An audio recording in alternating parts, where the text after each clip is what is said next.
Hello dear student, good morning all of you. देखते हैं MSc second sem transition metal complex में हम लोग आए थे एल्कीन में इंट्रोडक्शन हो गया था।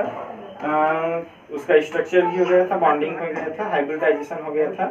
उसका इंट्रोडक्शन अगर देखा जाए तो एल्किल कॉम्प्लेक्स, एल्किल जो है वो ट्रांजिशन मेटल के साथ कॉम्प्लेक्स का फॉर्मेशन करते हैं। उसके बाद उसका हिस्ट्री देखे तो WC जिस, डेनिश साइंटिस्ट डॉक्टर WC जिस नामक साइंटिस्ट ने इसका रिसर्च किया था, इसलिए इसको जिस साल्ट कहते हैं। यह क्रिस्टल येलो फॉर्म में फॉर्मेशन इसका हुआ था या फॉर्मेशन इसको प्राप्त किया था, ऑब्टेन किया था। इसमें हाइब्रिडाइजेशन अगर देखा जाए तो एल्कीन जो है, एल्कीन C2H4, इसमें कार्बन 1 और कार्बन 2, तो कार्बन में इसका हाइब्रिडाइजेशन हम लोग देख चुके थे। sp2 हाइब्रिडाइजेशन अगर देखा जाए तो C2H4 इस प्रकार से यहाँ पर एक पाई बॉन्ड का फॉर्मेशन होता है, पाई बॉन्ड क्लाउड होता है, और ये सिग्मा बॉन्ड, ये सिग्मा बॉन्ड, ये सिग्मा बॉन्ड। तो देखा जाए तो सिग्मा बॉन्ड की संख्या 3 और पाई बॉन्ड की संख्या A, तो 1S और 2P, मतलब कुल मिला के sp2 हाइब्रिडाइजेशन का बॉन्ड फॉर्मेशन होता है। तो इसको और देख सकते हैं, यहाँ पर एक 2 और यहाँ पर 1, एक 1 इलेक्ट्रॉन का एक्साइटेड होने पर ये एक्साइटेड हो जाता है, और यहाँ पर हम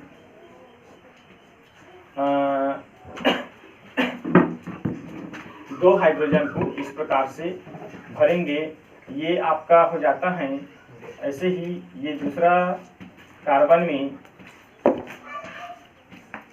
इस प्रकार से 1 1 1, और इसमें हाइड्रोजन और इसमें हाइड्रोजन, ये हाइड्रोजन हो गया।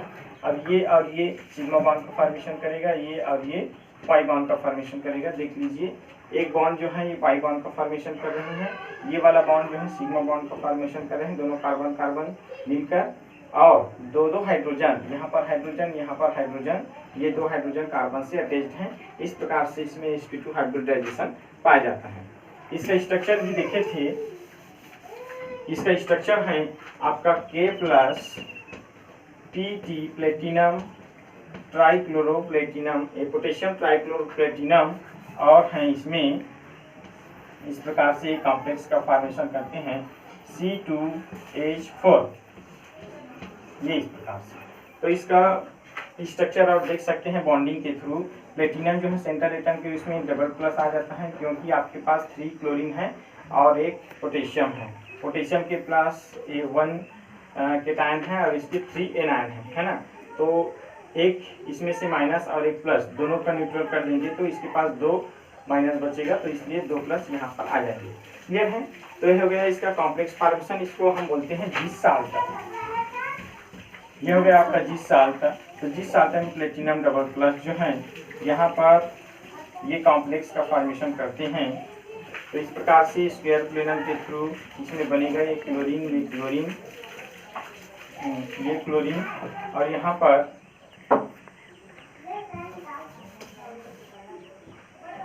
ये जो एल्कीन है CH2, ये CH2, ये इधर से ऐसा, ये ऐसा, इसका बॉन्ड फॉर्मेशन। अब यहाँ पर बॉन्ड लेंथ एक प्रकार से बॉन्ड एंगल यहाँ पर 90 और बॉन्ड लेंथ सबका अलग अलग हो रहता है। इसको भी कल मैं बताया था। यहाँ पर 2.30 ये प्लेटिनम क्लोराइड का बॉन्ड लेंथ वहाँ पर 2.3, और इसका 2.12 एंगस्ट्रॉम, ये एंगस्ट्रॉम में आपको लिखना है। प्लेटिनम और क्लोरीन के बीच में 2.30, सॉरी ये 40 है, और ये 2.30 मतलब 30 एंगस्ट्रॉम। इस प्रकार से सभी के बीच में अलग अलग बॉन्ड डिस्टेंस हैं। 2.35 ये रहेगा आपका 2.35 एंगस्ट्रॉम, मतलब सभी में आपका बॉन्ड डिस्टेंस अलग अलग है। तो इसको हम इस प्रकार से लिखेंगे, ये एक एनायन के फॉर्म में रहता है। ये कॉम्प्लेक्सेस जो हैं, अगर यहाँ पर हम K+ लिखेंगे तो यहाँ पर हम एनायन को नहीं लिखेंगे, तो इसलिए हम यहाँ पर एक एनायन केटायन को नहीं लिखे हैं। तो ये एनायन के फॉर्म में इस प्रकार से कॉम्प्लेक्सेस रहता है। अब हम लोग देखेंगे एल्कीन में nucleophile and electrophile, electrophilic and nucleophile substitution attack, उसमें एल्कीन में electrophile E plus and then nucleophile minus. ये इलेक्ट्रॉन डेफिशिएंट होता है और ये इलेक्ट्रॉन उसमें रहता है ना, इलेक्ट्रॉन की कमी रहता है, ये मोर इलेक्ट्रोनेगेटिव होता है। इस प्रकार से ये एल्कीन में देखा जाए तो ये RCH2